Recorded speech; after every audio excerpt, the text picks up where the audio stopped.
ሰላም ጤና ይስጥልን የፓራዳይም ሚዲያ ቤተሰቦች እንዴት ቆያችሁ? ለዛሬ እጅግ ውብ ማራኪ የሆነችውን በተፈጥሮ ገጽታ የተከበበችው እጅግ ማራኪና ብዙ ቱሪስቶች መዳረሻ የሆነችውን ከአዋሳ ከተማ በቅርብ ርቀት የምትገኘውን ወንዶ ገነትን እናስመለክታችኋለን።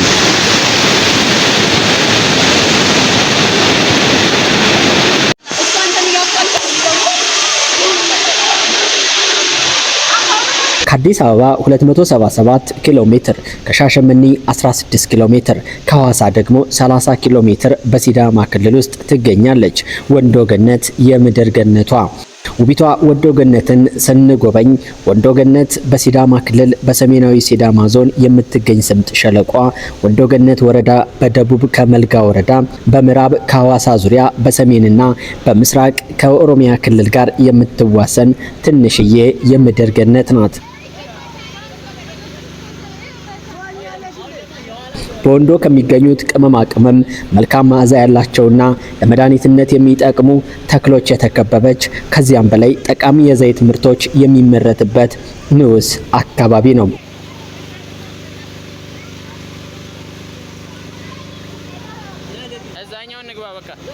በወንዶ የመጀመሪያው ሆቴል በ1964 የተከፈተ ሲሆን እስከ 1975 ድረስ ለንጉሳዊ ቤተሰብ መዝናኛ ሆኖ አገልግሏል። ወንዶ ገነት የሚለው ስያሜ የሰጡት ቀዳማዊ ኃይለ ሥላሴ ሲሆኑ የስሙን ውርስ ወይም ትርጉም ሲሰጡ ወንዶ ገነት ማለት የደን የዱር አራዊት የበለጸገ ስጦታ ያለው ውብ ፓኖራማ በማመልከት የሰጡት መሆኑን ይነገራል።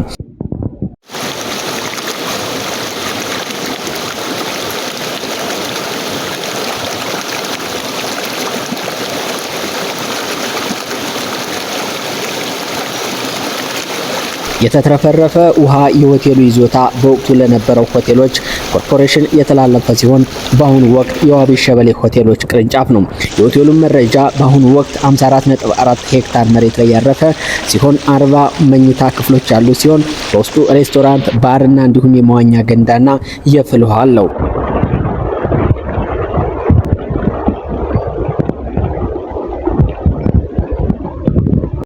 የምድር ገነት ወንዶ ገነት በመሄድ ከተፈጥሮ ጋር ውብና አስደሳች ጊዜ ማሳለፍ ምን ያክል ስሜትና ምን ያክል እርካታ እንደሚሰጥ ተመልክተናል።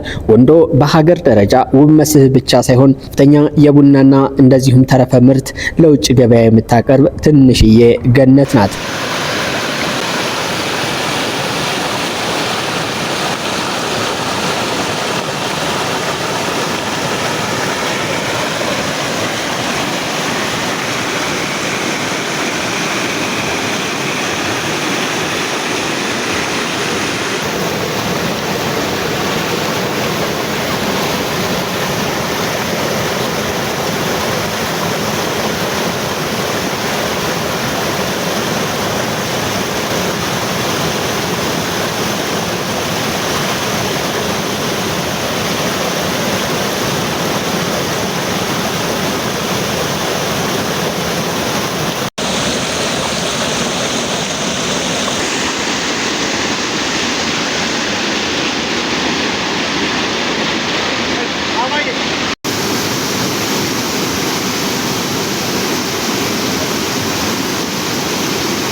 ቻናላችንን ሰብስክራይብ እያደረጋችሁ ቤተሰብ እንድትሆኑ እንጋብዛችኋለን። ፓራዳይም ሚዲያዎች ነን። በሌሎች መረጃዎች በሰፊ የምንመለስ ይሆናል። ስለተከታተላችሁን ከልብ እናመሰግናለን።